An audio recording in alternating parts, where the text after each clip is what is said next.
നമ്മുടെയൊക്കെ വ്യക്തിപരമായ വിവരങ്ങൾ ഇന്ന് സുരക്ഷിതമാണോ? അതോ മുഖ്യമന്ത്രിയുടെ ഓഫീസ് തന്നെ അത് ചോർത്തുകയാണോ? കേരളത്തെ ഞെട്ടിക്കുന്ന ഒരു ഡാറ്റ മോഷണ ആരോപണവുമായി പ്രതിപക്ഷ നേതാവ് വി.ഡി. സതീശൻ രംഗത്തെത്തിയിരിക്കുകയാണ്. സർക്കാർ ജീവനക്കാരുടെ ശമ്പള വിവരങ്ങൾ കൈകാര്യം ചെയ്യുന്ന സ്പാർക്ക് സോഫ്റ്റ്വെയറിൽ നിന്ന് ഡാറ്റ മോഷ്ടിച്ച് മുഖ്യമന്ത്രിയുടെ ഓഫീസിലെ സോഷ്യൽ മീഡിയ വിഭാഗം ദുരുപയോഗം ചെയ്യുന്നു എന്നാണ് അദ്ദേഹം ഉന്നയിക്കുന്ന പ്രധാന ആരോപണം.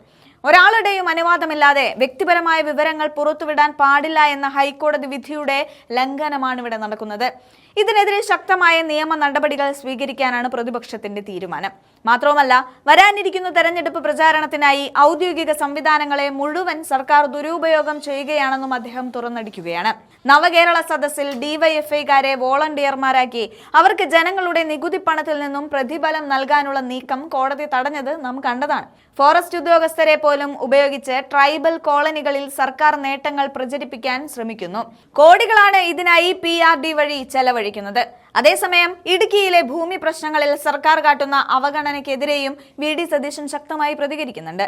UDF അധികാരത്തിൽ വരുമ്പോൾ ഇടുക്കിയിലെ പ്രശ്നങ്ങൾക്ക് ശാശ്വത പരിഹാരം കാണുന്നതിനായി ഒരു ഇടുക്കി ഡോക്യുമെന്റ് തയ്യാറാക്കി നടപ്പിലാക്കുമെന്ന ഉറപ്പും അദ്ദേഹം നൽകുന്നുണ്ട്. എന്തായാലും അദ്ദേഹത്തിന്റെ പ്രതികരണം നമുക്കൊന്ന് കണ്ടു നോക്കാം. തന്ത്രിയെ അറസ്റ്റ് ചെയ്തത് എന്ന് SIT വ്യക്തമാക്കണം. ഇപ്പോൾ മന്ത്രിമാര് തന്ത്രിക്ക് പ്രത്യേകമായ പരിരക്ഷയൊന്നും ഇല്ല എന്ന് പറയുന്നത്. പക്ഷെ ഒരു പൗരനുള്ള പ്രത്യേകമായ പരിരക്ഷ വേണമല്ലോ. തെളിവിൻ്റെ കണിക പോലും ഇല്ലാതെ ഒരു പൗരൻ അറസ്റ്റ് ചെയ്യപ്പെടാമോ? പ്രത്യേക പരിരക്ഷയൊന്നും വേണ്ട. ഏത് പൗരനുമുള്ള ഒരു പ്രൊട്ടക്ഷൻ വേണ്ടേ? എല്ലാ പൗരന്മാർക്കും ഒരു പ്രൊട്ടക്ഷൻ ഉണ്ടല്ലോ. നമ്മളെ ഒരു അനാവശ്യമായ ഒരു കാര്യത്തിൽ അറസ്റ്റ് ചെയ്ത് 40 ദിവസം ജയിലിലിടാൻ പാടില്ലല്ലോ. ആ പ്രൊട്ടക്ഷൻ അദ്ദേഹത്തിന് കിട്ടിയിട്ടില്ല എന്നുള്ള രീതിയിലാണ് കോടതി വിധി പുറത്തു വന്നിരിക്കുന്നത്. രണ്ടാമത്തെ കാര്യം, തെരഞ്ഞെടുപ്പ് പ്രചരണത്തിന് വേണ്ടി ഔദ്യോഗിക സംവിധാനങ്ങളെ മുഴുവൻ ഈ ഗവൺമെൻറ് ഉപയോഗിക്കുകയാണ്. ഏറ്റവും അവസാനം പുറത്തു വന്നത് ഡാറ്റ മോഷണമാണ്. ജീവനക്കാരുടെ ശമ്പളം കൊടുക്കുന്ന സ്പാർക്കിൽ നിന്നും മുഖ്യമന്ത്രിയുടെ ഓഫീസാണ് ഡാറ്റ മോഷണം നടത്തിയിരിക്കുന്നത്.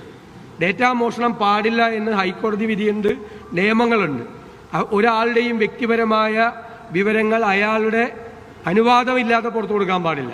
അപ്പോൾ സ്പാർക്കിൽ നിന്നും മുഖ്യമന്ത്രിയുടെ ഓഫീസിലെ സോഷ്യൽ മീഡിയ വിഭാഗം എങ്ങനെയാണ് ഈ ഡാറ്റ മോഷണം നടത്തിയത്? അവർക്കെതിരായി കേസെടുത്ത് അന്വേഷണം നടത്തണം. മുഖ്യമന്ത്രിയുടെ ഓഫീസിൽ ഇത് ചെയ്ത സംവിധാനത്തിനെതിരെ ഡേറ്റ മോഷണമാണ്. ഞങ്ങൾ നിയമപരമായ നടപടികൾ സ്വീകരിക്കാൻ പോവാണ്. നേരത്തെ നവകേരള സർവേ നടത്താൻ പോയത് ആദ്യം പാർട്ടിയാണ് സർക്കുലർ ഇറക്കിയത്, വോളണ്ടിയർമാരാകണം DYFIക്കാർ. അതിനുശേഷമാണ് അവർക്ക് പണം കൊടുക്കാൻ വേണ്ടി സർക്കാർ ഉത്തരവിട്ടത്. അപ്പോൾ സർക്കാരിൻ്റെ തെരഞ്ഞെടുപ്പ് പ്രചരണം നാട്ടുകാരുടെ നികുതി പണത്തിൽ നിന്നും DYFIക്കാരെ കൊണ്ട് ചെയ്യാനുള്ള ശ്രമമാണ് കോടതി തടഞ്ഞത്. കോടതി ഉത്തരവിലൂടെ അത് തടഞ്ഞു. ഞങ്ങളാണത് ചോദ്യം ചെയ്തത് കോടതിയിൽ. ഇപ്പോൾ അതിനുവേണ്ടി സുപ്രീം കോടതി പോയിരിക്കുകയാണ്. അതായത് ഞാനും നിങ്ങളും അടയ്ക്കുന്ന നികുതി പണം കൊണ്ട് DYFIക്കാർക്ക് പൈസ കൊടുത്ത് തെരഞ്ഞെടുപ്പ് CPM പ്രചരണം നടത്തണം.